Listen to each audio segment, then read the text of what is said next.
Aquí estamos en un nuevo podcast de protagonistas, esa comunidad que hemos creado de excelentes profesionales que con nuestro trabajo y sobre todo con nuestra visión humanista del mundo, bueno, queremos hacer que las cosas mejoren. Bueno, la verdad es que es un placer recibir hoy en este podcast a mi querido Jesús Alcoba, y digo querido porque Jesús y yo ya compartimos un libro en común. Él es autor de Editorial Colima, tenemos un libro magnífico que os recomiendo muchísimo. Diseña experiencias que enamoran.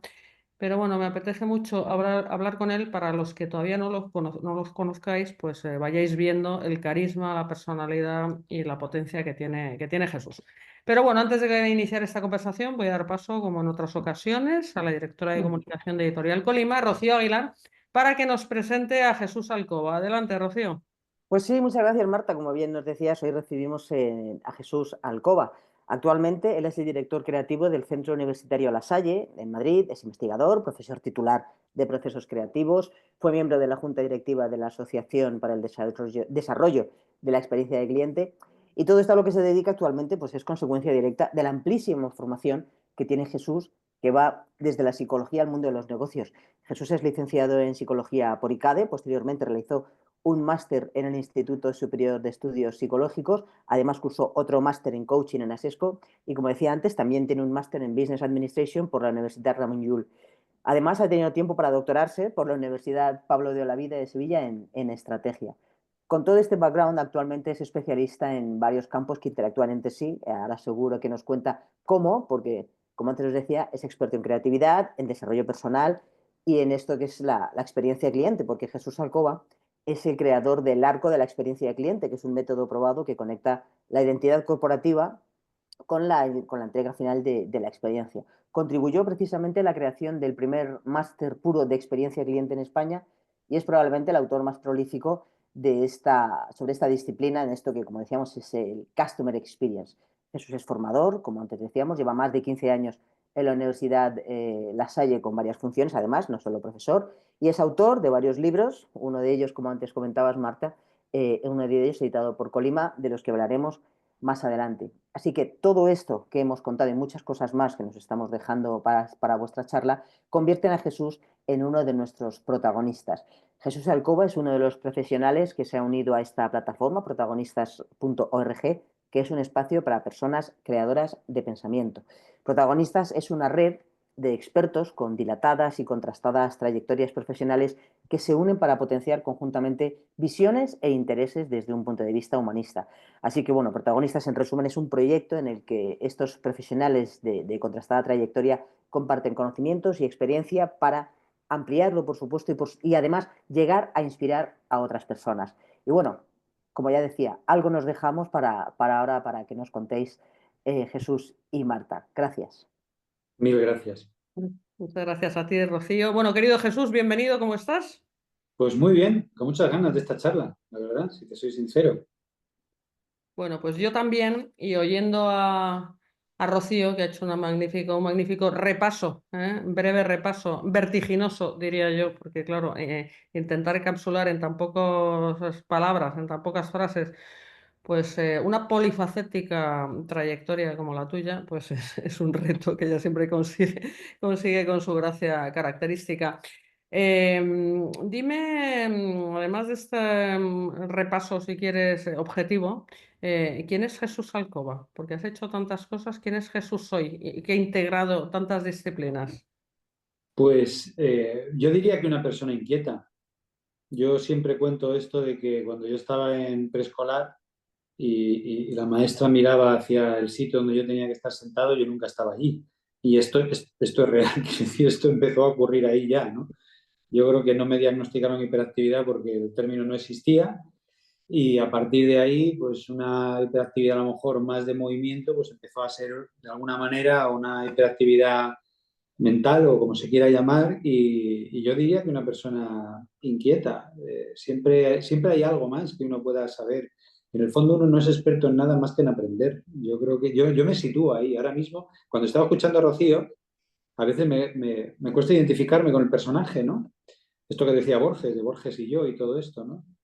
Bueno, Borges, en fin, con toda la distancia y todo el respeto. Pero en el fondo experto en nada, en aprender, una mente inquieta. Bueno, eres una mente inquieta y además de ser un creador de pensamiento, que es como ha definido uno de los rasgos que caracterizan a la comunidad de protagonistas, es una persona de acción. Has hecho bastantes cosas, pero por ir un poco por orden de tu trayectoria vital y profesional, tú estudiaste psicología, es decir, el foco de aprendizaje ya lo pusiste en algo y fuiste tirando del hilo. Entonces empecemos por ahí, ¿no? Eso es. Yo estudié psicología, me especialicé en psicología clínica, fui psicólogo clínico, es decir, yo era de esas personas que se sentaban delante de otro ser humano para intentar averiguar qué es lo que no andaba bien en su vida. Guardo un recuerdo maravilloso de aquella época, pero por aquello de que, no sé, siempre hay como un escalón más, pues empecé a hacer otras cosas y luego otras y luego otras, pero antes he dicho mente inquieta y yo también diría, yo creo que es la primera vez que lo formulo así, yo creo que soy también un corazón sensible. No sé si esto queda así como muy ñoño, pero yo lo quiero decir porque contigo estoy en Sí. confianza. Eh, ¿Por qué? Porque a mí lo que pasa me afecta y a mí lo que le pasa a las personas me afectan y a lo que me pasa a mí obviamente me afecta. Entonces ahí yo creo que fui indagando sobre cómo algunas cosas, a mí lo que me fascinaba era cómo realmente, si tú aplicabas el método como te lo habían enseñado a la facultad y eras cuidadoso y escuchabas y todo esto, la gente mejoraba. Y a mí aquello me pareció galáctico y dije, ¿qué cosa más? Fíjate que luego hice muchas otras cosas, me metí en la gestión y tal y tal. Luego de alguna forma he vuelto a esto del desarrollo personal y todo esto, pero en el fondo esa espinita está ahí, ¿no? O sea, es la idea de que las personas podemos mejorar si queremos, por supuesto, si sabemos lo que nos pasa, también, importante, pero si hay algún modelo, algo que nos pueda ayudar, ¿no? Una escalera, un andamio, un, yo qué sé, un lo que sea, un método, un modelo. Bueno, Por eso te has ocupado, no molestado, ocupado de desarrollar metodologías para intentar encauzar algo que parece inaprehensible, así visto desde fuera, como la creatividad, ¿no? claro, todo lo que hace uno en creatividad siempre hay que situarlo en el terreno del avance marginal. O sea, todos nosotros, los que estamos intentando, digo nosotros porque me consta que tú también lo haces muy bien, son siempre avances marginales. La creatividad es algo tan descomunal, tan infinito y tan importante para el avance de las civilizaciones que lo que hacemos es siempre empujar un poquitito la frontera, ¿no? Y con nuestros modelos, con nuestros avances, nuestras investigaciones, yo he investigado bastante y he estado mucho en la práctica también, ¿no? He sido un practitioner de esto, pues modestamente haces una pequeña contribución. Pero la creatividad me interesa mucho, me fascina, bueno, por lo que he dicho antes, porque creo que el avance de las civilizaciones, el progreso de los pueblos, cada uno lo llama como quiere, pero el hecho de que ahora estemos más adelante de lo que estábamos hace X se debe grandemente a la creatividad, claro. Yo te veo desde fuera, permíteme ¿sabes? Hacer este efecto espejo si quieres, que a mí me divierte, como una persona con un afán, con un deseo de ser un gran profesional, ¿no? Me estoy retrotrayendo, ya lo eres, pero identificando esas disciplinas, que al final es mentira que sean compartimentos. Tú eres suficientemente inteligente para saber que todo está relacionado, pero es como si estuvieras metido dentro de una figura geométrica, ¿vale? Con volumen y fueras identificando facetas. Por ejemplo, la comunicación, hemos hablado de creatividad, la comunicación y otras, que prefiero que me las digas tú y dijeras, uy, de esto también tengo que saber, de esto también tengo que saber. Y como eres, bueno, ambicioso en el buen sentido, pues te metes a fondo para ir perfeccionando, digamos, el Jesús que quieres construir, ¿no? Entonces, cuéntame un poco cuáles son esas facetas, qué es lo que has ido haciendo, y de ahí sale este currículum tan espectacular, y de ahí sale un Jesús poliédrico que es capaz de hacer muchas cosas, y por cierto, todas muy bien. Bueno, ojalá. Un día me topé con este término que se llama multipotencial, que son esas personas como que tenemos varios intereses y como que nos metemos en uno hasta que, por así decirlo, la energía que nos trajo allí se extingue y entonces pasamos a otro, y luego a otro, y luego a otro, y luego a otro, ¿no? El término multipotencial está muy bien escogido porque la palabra potencial es potencial, o sea, potencialmente tú puedes hacer muchas cosas. Que luego lo consigas o no, eso ya depende de muchos factores, ¿no? Y yo creo que esto es lo que a mí lo que a mí me ha pasado, ¿no? La psicología me atrajo en un momento, el estudio del ser humano, del enfermar del alma, ¿no? Pero luego de repente la gestión me atrajo muchísimo porque entré en contacto con la obra de Albert Ellis, que yo creo que es la primera persona que realmente vendió la psicología, o sea, convirtió la psicología en algo que se podía estructurar de manera organizacional, si quieres. Aquello me fascinó. Fui a visitar su sede en Nueva York. Para mí aquello fue como muy fascinante y entonces descubrí la gestión. Entonces la gestión me atrajo muy poderosamente al tiempo que, ahí ocurrió otra cosa en mi vida, ocurrió también la apertura internacional, ¿no? Que fue la que durante muchos años me hizo tener siempre la maleta hecha, ¿no? Entonces empecé a viajar aquí, a viajar allá, empecé a entender lo que era Europa, lo que era la unión de los países, lo que era intentar resolver las cosas por la vía del diálogo y la construcción y no por otras. De manera que ahí me convertí en un manager de relaciones internacionales durante un tiempo, muy metido en la gestión. En paralelo estaba haciendo mis pinitos en el mundo tecnológico, que estaba despuntando en aquel momento también. Y todo eso, de alguna manera, acabó en el doctorado, me doctoré en estrategia, particularmente en un estudio sobre escuelas de negocios, de manera que parece que había personas que desde fuera veían que mi salto a la dirección de una escuela de negocios era algo natural y ahí me metí en la gestión de la escuela de negocios de lleno. Pero como investigador, me estoy extendiendo mucho, ya lo sé, pero No, voy a no, no, intentar eso se resumir. trata, que te extiendas tranquilamente. Como investigador, yo conservaba un muy sano interés en la ciencia de servicios, que era un tema que estaba apareciendo en aquel momento, que es el estudio científico de los servicios. O sea, en aquel momento se decía, y sigue siendo, que el 30% de la gente que circula en una ciudad con su coche está buscando aparcamiento, el 30%. Esto es porque la circulación y el aparcamiento pues no se ha estudiado de una manera científica, se ha estudiado de muchas maneras, pero no de esta. Entonces me metí de lleno en la ciencia de los servicios y investigué bastante, tengo varias publicaciones a nivel internacional en este tema, hasta que la experiencia de cliente llamó a mi puerta. Y ese fue un giro importante. Me metí en la experiencia de cliente durante muchos años. Esto es lo que me llevó luego al diseño de experiencias que enamoran, junto con otra paralela tangente, no sé si eso tiene algún sentido, pero para mí sí, que es la creatividad, ¿no? Para ese entonces tenía un par de libros ya sobre creatividad. En fin, experto en aprender y en meterse en cosas que me superan, claramente. Me gusta cómo lo cuentas y te preguntaría, ¿esto hasta dónde lleva? O sea, ¿esto es infinito o de repente hay una parada donde dices, ya a donde quiero estar y lo único que tengo que hacer es todo esto que manejo, seguirlo perfeccionando? ¿O hay que seguir moviéndose en las casillas, en nuevas Bueno, casillas? es que, claro, las casillas se hibridan. Entonces, yo, esto, eh, esto es probablemente el mejor ejemplo que puedo poner. Yo, fíjate, venía de la estrategia, entré en la experiencia de cliente y entonces yo pensaba que mi mundo era estrategia en experiencia de cliente, porque es lo que tenía sentido. Yo teóricamente sabía bastante de estrategia, me había cultivado en experiencia de cliente, por tanto yo pensaba que mi foco era la estrategia en experiencia de cliente. Y ahí estuve un tiempo.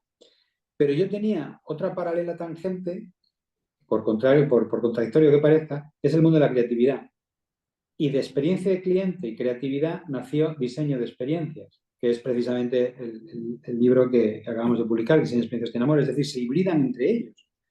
Probablemente todo lo que yo sabía de negocios, de organizaciones, de todo esto, se hibridó también con el mundo de la psicología y ahí nació un poco mi vena de desarrollo humano en las organizaciones, mis estudios de liderazgo, Shackleton en la Antártida y otras cosas, ¿no? O sea que ellas solas, sin yo hacer mucho, o sea, yo creo que hay como dos mecanismos, ¿no? Uno es el discovery, yo descubro un mundo nuevo y me meto, ese es un mecanismo, y el otro mecanismo es que se hibridan entre esas burbujas, se producen hibridaciones que generan significados nuevos, ¿no? Es la primera vez que lo cuento así, pero creo que es así como sucede, por lo menos en este momento, ¿no? Creo que es una explicación bastante razonable de lo que me pasa. Me gusta. A ver, me interesa además, yo te lo pregunto así porque me siento muy identificada. Yo también he hecho muchas cosas aparentemente muy diversas, para mí tienen sentido. Y me cuenta, o sea, me gusta cómo me lo estás contando a mí para que yo me entienda a mí misma, ¿sabes? O sea, que está muy interesante. Eso, al fin y al cabo, son categorías empresariales, ¿vale? Que se retroalimentan, se potencian, ¿no? Con esta hibridación, este mecanismo de hibridación que tú dinamizas, que tú pones en marcha. Pero luego hay otras categorías, en algún aspecto tienen sinergias con lo que haces y por eso llegas a ellas, como es, por ejemplo, el tema literario. Has escrito bastantes libros, ahora me recuerdas cuántos, pero no solamente libros de empresa, sino también literatura de verdad. Ahora vamos a sacar juntos una novela, es decir, ya estamos en otra cosa, ¿no? Entonces, cuéntame un poco esta faceta tuya de escritor.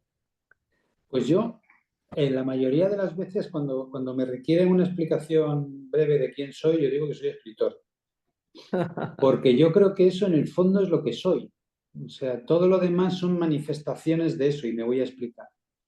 Eh, yo me recuerdo escribiendo de niño. Empecé, me acuerdo, siendo un chaval, escribía pequeñas historias. Esto tampoco lo he contado mucho, pero es interesante para el diálogo que estamos teniendo.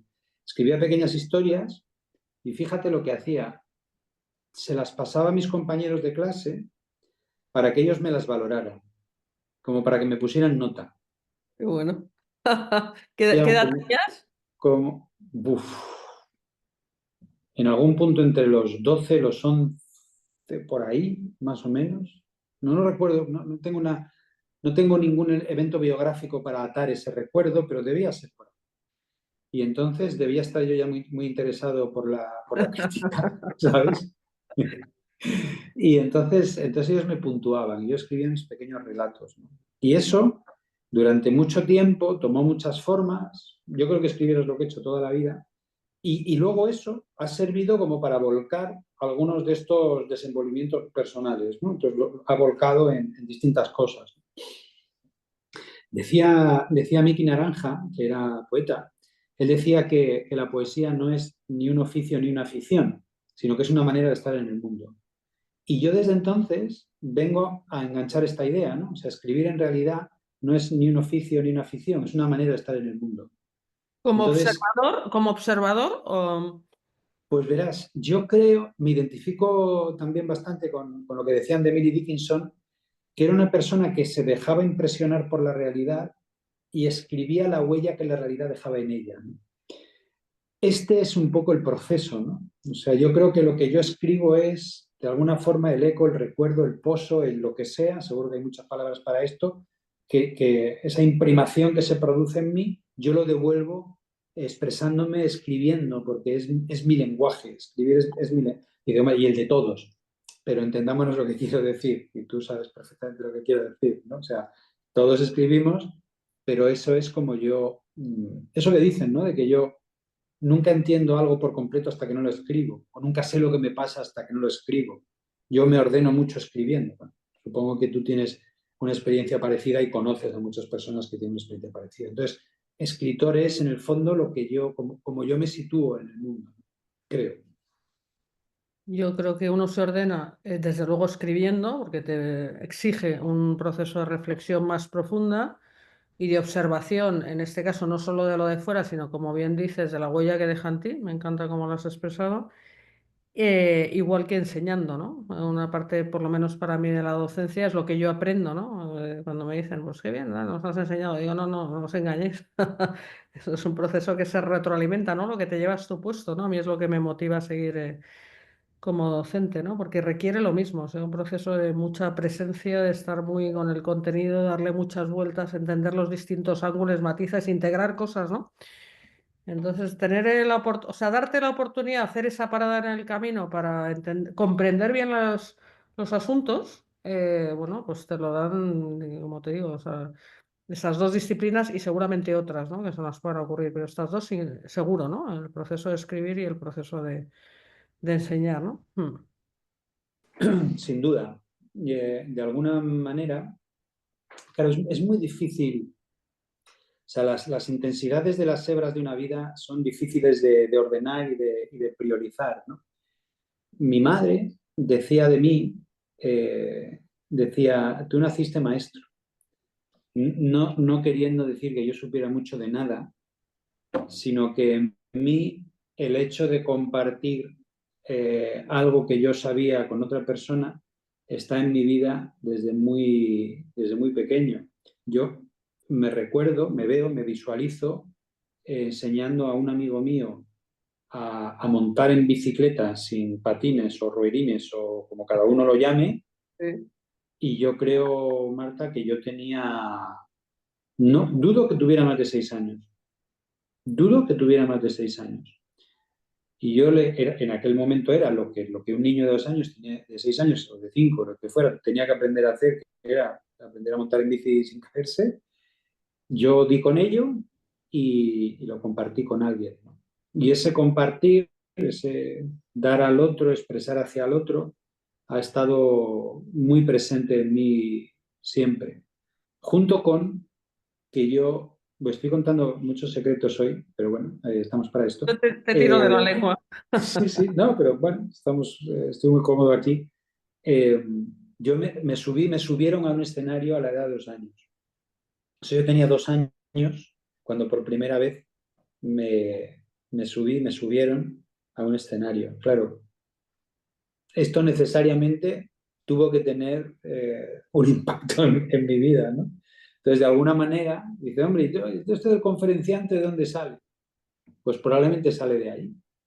No del hecho físico de que, ni siquiera del recuerdo, pero sí probablemente de la sensación. O sea, yo creo que cuando una persona se sube a un escenario y tú probablemente tendrás una experiencia parecida, hay dos sensaciones básicas. O estás flipando, como dicen ahora los chavales, o te sientes lleno o te aterroriza. Yo creo que estoy en el primer grupo y creo que he estado desde siempre en ese grupo. Entonces, claro, es un poco inevitable. Bueno, de esta intervención tuya me salen como 17 reflexiones. Vamos por orden para no aturullarme yo, porque la última cosa que has dicho, digo, oh, esto me encanta. Tengo una nieta de 1 año ahora que dice, cuando ve algo que le fascina, con 1 año, imagínate, le fascina todo, dice, wow, pues la abuela está igual, wow. Fíjate, esta parte hacia afuera, ¿no? Porque, o sea, yo veo en ti desde alguna persona con esa inquietud de aprendizaje, de retroalimentarse, de avanzar, de evolucionar, que es de lo que se trata aquí en la historieta esta. O sea, muy inquieta, una curiosidad insaciable, multidisciplinar, lo cual me encanta. Pero sí, antes de que tiraras por ahí, ya iba yo a resaltar esta parte de impacto en los demás, porque lo veo, o sea, por la profesión que elegiste para arrancar, por las cosas que haces. O sea, yo creo que tienes esa vocación sin duda de servicio, de influir positivamente en la medida de tus posibilidades, ¿no? De tus talentos, de tus dones. Para mí siempre, o sea, alguien que escribe un libro es un acto de una generosidad que la gente no se da cuenta. O sea, tú te puedes quedar el conocimiento, pero el molestarte en volcarlo, estructurarlo, o sea, la motivación siempre que hay detrás, o eso aspiro yo a tener entre mis escritores. Siempre pregunto, ¿tú por qué has escrito este libro? Que me dice, para ganar dinero. Estás muy equivocado, ¿no? Pero siempre es ese afán de, oye, creo que tengo algo interesante que difundir, pues, ¿sabes? Porque que lo aprovechen los demás. O sea, yo ese punto de trabajo, y no solamente en esa faceta de escritor, sino creo que en prácticamente todo lo que haces, Jesús, ¿es así? Yo creo que sí, yo creo que hay una... Fíjate, ahora que estamos hablando de la carrera y todo eso, había un concepto que a mí me gustaba mucho, que ahora lo voy a pervertir porque seguramente no significaba eso, pero es la idea esta de la flecha intencional, que seguramente quiere decir otra cosa. Pero en mi vida ese concepto se ha quedado como esto que estamos hablando, ¿no? Yo creo que las personas somos, nuestra flecha intencional va o de dentro a fuera o de fuera a dentro. No sé si me explico. Entonces, yo siento, tengo esa sensación, tengo ese sentimiento de que mi flecha intencional vital, existencial o como sea, va hacia afuera, ¿no? Va de dentro hacia afuera. probablemente se cocina dentro, pero luego brota o se desenvuelve o florece, o ponemos la metáfora que queramos, en el sentido de hacia los demás. Y en eso prima mucho, efectivamente, esto que decíamos antes del corazón sensible, ¿no? Es decir, que puede sonar muy ñoño, pero creo que en este mundo que vivimos, la conciencia de lo que le pasa al otro es algo que desgraciadamente se está un poco, no sé si perdiendo, deteriorando o lo que sea, y creo que es necesario ser sensibles hacia lo que le pasa al otro, siendo el otro puede ser tu pareja, el otro puede ser tu compañero, y el otro puede ser tu país, el mundo, quien sea, ¿no? Creo que hay una, creo que hay, creo que de alguna manera, y esto probablemente pueda ser derivado de o no, un exceso de digitalización nos hace vernos más como avatares que como personas, ¿no? Y eso de alguna manera nos endurece el corazón. Yo creo que eso siempre va a ser un más, encontrarse personas con flechas intencionales existenciales hacia el otro, no, cuando tú dices, ¿para qué escribes un libro? Para ganar dinero, esto es para acá, dice, no, para que otros, esto es para allá. Sin duda, la digitalización es un factor que coadyuvante en este endurecimiento del corazón y en esta zombificación en la que nos hemos metido frente a ser realmente humanos, ¿no? Pero fíjate, tú y yo que hemos vivido, o sea, una era donde podíamos vivir sin tantas, ¿sabes? Pues máquinas, ¿no? Ya nos estábamos metiendo en esa era de atareamiento excesivo, ¿no? De ir Sí, con la lengua afuera como pollo sin cabeza tantas veces, haciendo cosas en una complejidad innecesaria, o sea, rodeados de cachivaches, como digo yo, solo mantener todo funcionando, es que o sea, no te da la vida. Todos los chismes. O sea, ya es un proceso que, ¿sabes? Se ha ido multifactor, se ha ido acrecentando hasta que estamos ya en el vórtice eso que hemos creado nosotros mismos, se llama sociedad sí, sin del duda. bienestar entre comillas. Y es fatigoso. Yo ahora que, si Dios quiere, mañana me iré de viaje, me encanta ese proceso psicológico de meter pocas cosas en una maleta y tirarme 10 días dando vuelta por el mundo y digo, qué bien se vive con 4 cosas. Es como una liberación.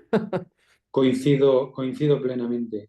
Y esto me sirve para compartir una idea a la que vengo dando vueltas últimamente, que como no la tengo muy pulida, seguramente no va a sonar como muy estructurada, pero eso que tú dices, ¿no? Yo voy a hacer algo parecido también. Me voy también con 4 cosas y me voy a dar tumbos por ahí, ¿no? Y cuánto de la... Voy a intentar formularlo así, a ver si sale como espero, que es cuánta de la vida que vivimos es ficcional y cuánta de la vida que vivimos es real. O sea, en el fondo, sobre todo en las grandes ciudades son como la corte del rey Arturo, ¿no? Entonces, mucho de lo que hacemos no quiero llamarlo, si lo llamo ficción queda mal, pero si lo llamo relato, ya no queda tan mal. Y si cito a Harari, ya queda incluso bien. Pero cuando una persona, como tú o como yo, se encuentra viviendo con 4 cosas y dice, esto es la vida, y me encuentro en la vida y encuentro la vida, es porque muy probablemente, no todo, pero una parte importante de lo que hacemos responde a una ficción y un relato que, como tú dices, nos hemos montado nosotros mismos, en las cuales, y ahora ya me suelto la melena, el argumento, los buenos, los malos, los canallas y los héroes forman todos parte de una ficción compartida de la que todos participamos, insisto, sobre todo en las ciudades grandes y en los países llamados desarrollados, ¿no? Tú has dicho llamado bienestar y yo digo llamado desarrollado, porque, bueno, esto daría probablemente para hablar mucho, ¿no? No, muy interesante. Vamos al cogollito de la cuestión que ha ido saliendo en esta conversación, que es eso que me ha notado antes cuando te he dicho, wow, tal, el poder interno, ¿no? Y luego lo has formulado de una forma muy expresiva, que me ha encantado, o sea, aludiendo al corazón, ¿no? Y ese endurecimiento del corazón, ¿no? O sea, toda la fuerza y todo el foco, a mi modo de ver, y creo que al tuyo también, pero eso me lo corroboras tú, tiene que estar dentro de uno. El trabajo es un trabajo personal. Y todas esas disciplinas, todo ese conocimiento que vamos autoadquiriendo los que estamos interesados en el conocimiento, yo sabes que también lo estoy, al final te das cuenta que de nada sirve, o sea, vuelve a ser otro equipaje, otro lastre, incluso te puede llevar a un sitio donde a lo mejor no querías estar o te despistas, si no vas alimentando esa parte interna acompañadamente. O sea, te puede ayudar mucho, pero tienes que hacer esa conversión, ¿no? Esa transmutación a algo que a ti de verdad te haga un mejor ser humano, ¿no? Si no, al final, ¿qué es? O sea, más currículum, ¿para qué, no? Te has vuelto un idiota engreído, ¿no? Y en el fondo, es un camino de indagación. O sea, te encuentras y te reencuentras y te descubres en todas estas habitaciones que visitas, ¿no? Entonces, en el fondo es cómo refleja en mí esto que yo vivo, ¿no? Pero si se interrumpe eso, si el otro día un amigo me dio esta metáfora que me parece muy bonita, tú te miras en el espejo, ¿no? Y entonces ese espejo es lo que tú quieres ser y tú eres tú, ¿no? Entonces estás siempre como en diálogo con ese espejo. Por tanto, es un camino de indagación. Pero si tú pones una cortina negra y tú ya no ves eso, y por tanto dejas de ser consciente de cómo repercute, alimenta lo que sea en ti, lo que tú estás viviendo, entonces haces las cosas por el hacer y estás por el estar y participas por el participar y aportas por el aportar, pero no desde tu ser yo mismo, ¿no? Desde eso que tú eres como construcción biográfica, ¿no? Desde eso que tú eres como historia vital. Esto seguramente que estoy diciendo no me estoy explicando muy bien, pero lo que quiero decir es que si tú solo participas de la hoguera de las vanidades del relato ficcional dominante, sin ver qué hago yo aquí, qué tiene esto que ver conmigo, dónde me sitúo yo aquí, cómo percibo, cómo alimento o aliento, si no es un tú, entonces no es. Y si no es, entonces sí que somos zombies. Me he explicado mejor en esta segunda. Totalmente. A ver, que yo te tiro de la lengua de una forma también que te meto en retos complicados porque tú puedes. Bueno, me gusta Vamos, por lo menos. te he seguido perfectamente, lo estoy pasando fenomenal contigo y solo sufro porque el tiempo corre y digo, necesito 4 horas más con Jesús, pero no pasa nada, aprovecharemos lo que tenemos. Oye, yo anunciaba cuando, ¿sabes? Hemos empezado a hablar que tenemos entre manos una novela, que si, ¿sabes? Si todo va bien saldrá también para la Feria del Libro, que seguro que sí. Como esto no la sabe Rocío ni va a hablar de ella en la sección de librería, porque eso es primicia, pero sí me gustaría decir así en el podcast, para que lo sepan otros, algo que te dije cuando me pediste que la leyera y te dije hace tiempo que no leía un libro tan bien escrito, de corazón.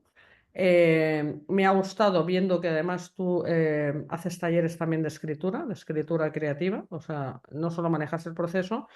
Ahora estoy entendiendo mejor porque es una novela sobre el amor, es un tema suficientemente delicado, pero ahora, claro, oyendo tu discurso y cómo, sabes, tú reflexionas, entiendo que seas capaz de meterte y salir airoso de un reto tan formidable, ¿no? El libro es maravilloso, precioso, vamos a publicar, como digo. Entonces, dime, esta parte de literatura pura, que ya no son libros de empresa y de otras cosas que también haces, que también, no como tan bien como a sí mismo, sino tan bien, los haces tan bien. Yo es que veo las letras mientras hablo, estoy todo el día corrigiendo, ya sabes, me salen en el cerebro. O sea, ¿cómo en este proceso de cuidado tuyo interno, de potenciar, o sea, estoy seguro de que para ti es un elemento de trabajo personal súper importante, este proceso de escritura ya muy literaria, ¿no? Cuéntame, o sea, que tiene que ver con lo que estamos hablando. Indudablemente. Y bueno, y te agradezco infinito que tú hayas visto lo que has visto en la novela. Cuando uno escribe una novela y a otra persona le gusta, en eso probablemente hay más de lo que tú has visto que de lo que yo he hecho. ¿Eh? O sea, que yo te lo agradezco mucho. Eh, Efectivamente, no sé quién decía esto. Alguien dijo que hay que escribir una novela para comprender la auténtica dimensión de la soledad. Es decir, tú te metes, tú dices que yo he salido airoso, yo salí, bueno, con maratones, pero salí. Y O Milán Kundera o Dostoyevsky. Solo bueno, puede ser uno de los. por ahí. Entonces, ¿qué pasa? Que no sé, estoy por citar a mucha gente, pero no me acuerdo quiénes son, pero bueno, lo que voy. Eh, Stephen King creo que decía esto, que a lo largo de la vida uno solo escribe un libro. O sea, tú puedes jugar a que yo toco diversos temas y se me da todo un poco bien o medio bien y tal.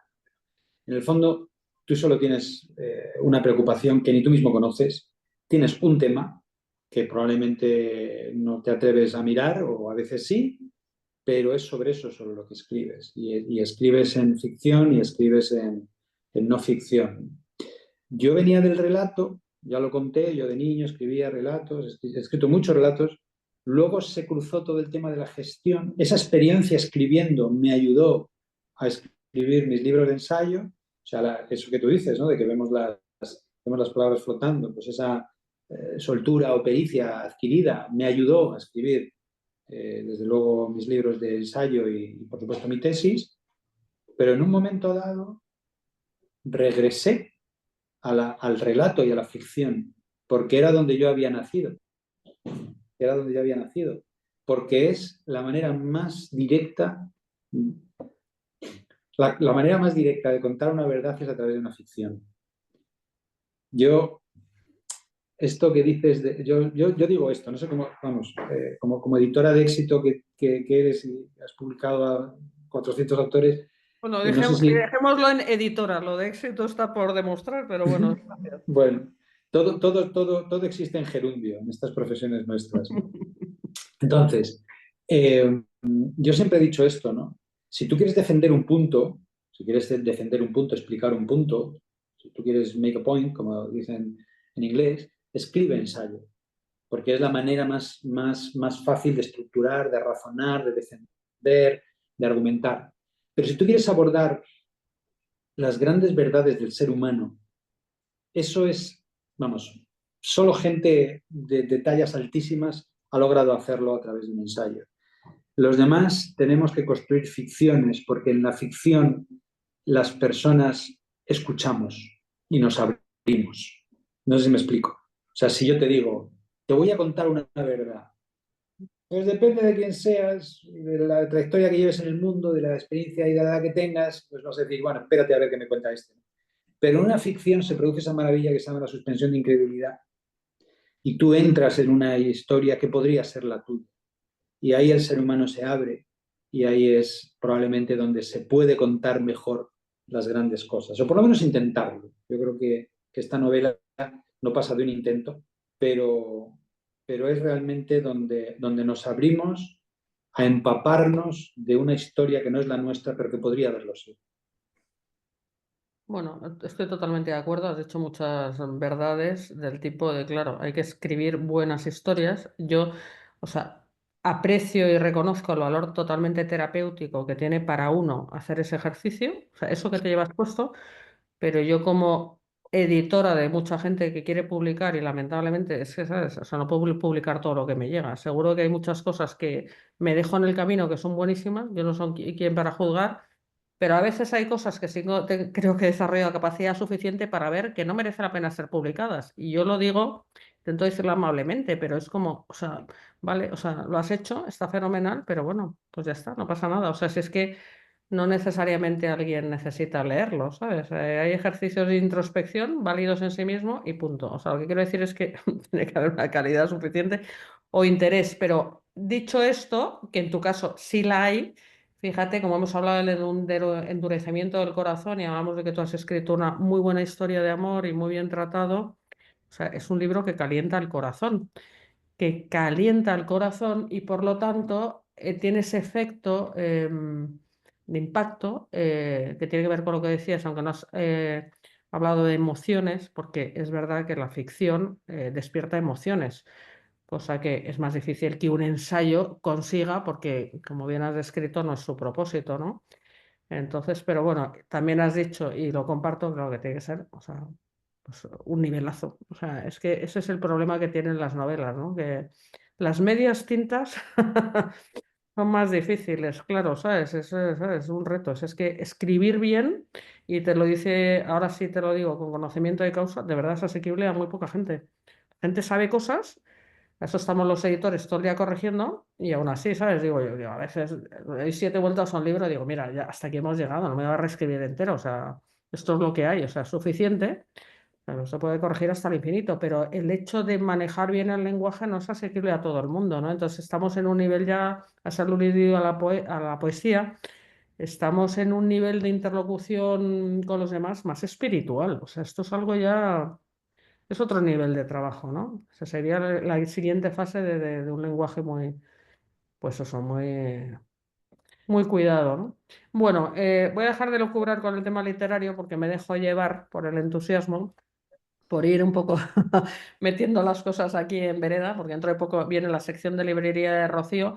Vamos a recapitular, ¿vale? Porque nos hemos ido aquí explayando un poco, que también es de lo que se trataba. O sea, me gusta que te conozcan y me ha gustado llegar a esos momentos que has dicho. Nunca lo he contado, pues me encanta, ¿no? Y te lo agradezco. Entonces, vamos a recapitular ahora mismo. Jesús, ¿dónde estás? ¿Qué estás haciendo? ¿Qué quieres? ¿Cuáles son tus proyectos ahora actuales? E incluso, a lo mejor, alguno que tengas así. ¿Sabes? Potencial que nos quieras, no sé, desvelar o compartir ahora. Pues ahora mismo, bueno, estoy con esta novela que nos une con muchísimas ganas, muchísimas ganas. Y estoy rehaciendo, reprogresando, reconstruyendo dos caminos que yo tenía como parte de mi equipaje, pero que nunca había puesto foco. Y entonces, por primera vez, estoy dando forma a, a- a intentar ayudar a los demás en su camino de oratoria, en su camino de comunicación. Yo siempre he dicho, y lo mantengo porque no existe, en España no hay escuelas de conferenciantes, hay escuelas de oratoria, pero no escuelas de conferenciantes, y no es lo mismo. Y entonces, bueno, pues me encuentro en esta posición un poco de intentar devolver lo que yo he aprendido hasta el momento, lo que me ha llevado a mí pues, a escenarios muy grandes y a sitios bueno, pues, que la gente valora, y ser capaz de, bueno, otra vez con mi flecha intencional, pues de ayudar al otro, ¿no? Intentando expandir tanto también mi vena creativa a través de compartir temas de escritura creativa, por ejemplo, y otros temas también en los que estoy trabajando. O sea que estoy un poco en ese foco fuerte otra vez, o más fuerte, o más cuidado. Yo creo que conforme uno va ganando años en la vida, le gusta más el preciosismo, el deleite, el detalle, el decir más con menos. Siempre se dice, ¿no?, que en las ciudades siempre vamos a los cascos antiguos, ¿no?, porque es donde más se detuvieron en crear belleza, ¿no?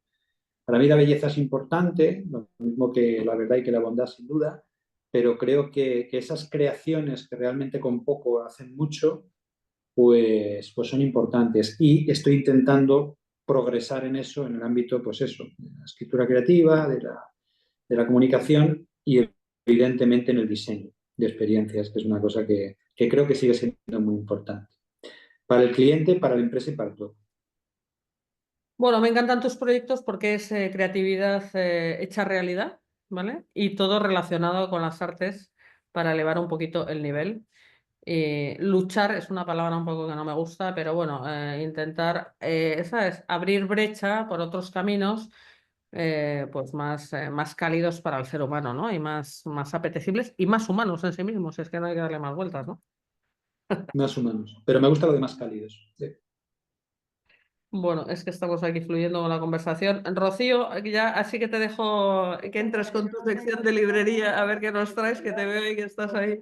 Bueno, pues la primera, como, antes, como pasa muchas veces, ya he hecho un spoiler antes, porque la primera recomendación es el último libro hasta ahora, publicado por Jesús con Colima, que se diseña, perdona, que se titula Diseña experiencias que enamoran. Jesús, como decíamos antes, es uno de los mayores especialistas en España de esto que es la experiencia cliente, el customer experience, esto que todo el mundo oye hablar y mucha gente no sabe exactamente lo que es.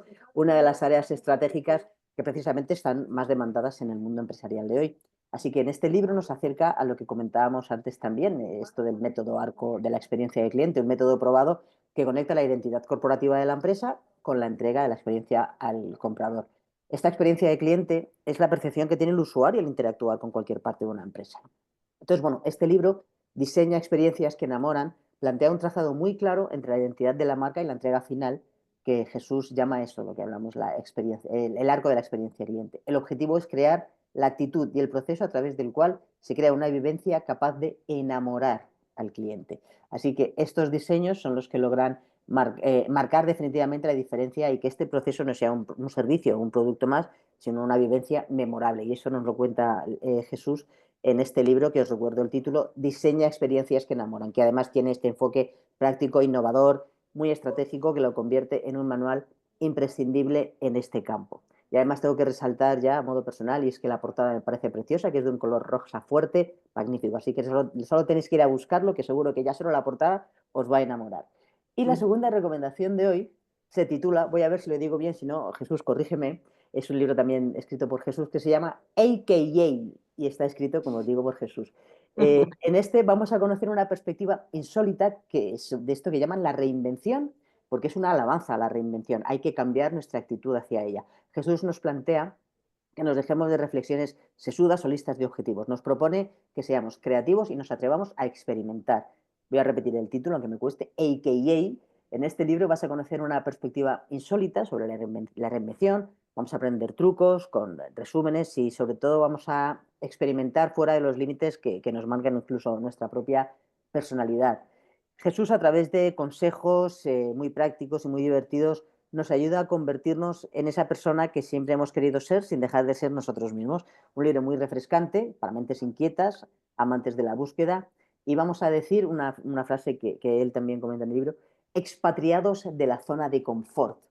Bueno, Jesús tiene otros libros más, podéis consultarlos, pero vamos, estos son los que recomendamos hoy, espero que os hayan gustado. Ya sabéis que todos estos libros están en nuestra página web www.libreriacolima.com y si estáis en Madrid nos podéis visitar en nuestra tienda de la calle Covarrubias número 28. Muchas gracias. Muchas gracias a ti, Rocío. ¿Qué te ha parecido, Jesús, la selección? Me parece fantástica y, vamos, creo que son dos, cada una a su manera, creo que son dos libritos pues, que pueden ayudar a muchas cosas, ¿no? Y me gusta mucho cómo lo cuentas, Lucía, me gusta mucho. Sí, es que Rocío sabe. Oye, fíjate, estaba pensando, a mí me encanta, o sea, yo soy una privilegiada porque tengo la oportunidad de estar con alguien como tú, ¿sabes? De tenerte cerca ahora en la comunidad como autor y otros proyectos que vamos a hacer sin duda juntos. La verdad es que es una maravilla, pero en realidad la gente no se da cuenta de lo que es un libro escrito por ti. Tiene la posibilidad de tener un pequeño Jesús en forma de libro cerca, acompañándoles pues en las distintas áreas donde tú te has molestado en investigar, formularlo con ¿sabes? Son libros todos súper interesantes, etcétera, ¿no? Entonces, esta es la labor que hacemos. Es que yo creo que tiene una potencia, por eso yo creo tanto en el poder de los libros, ¿sabes?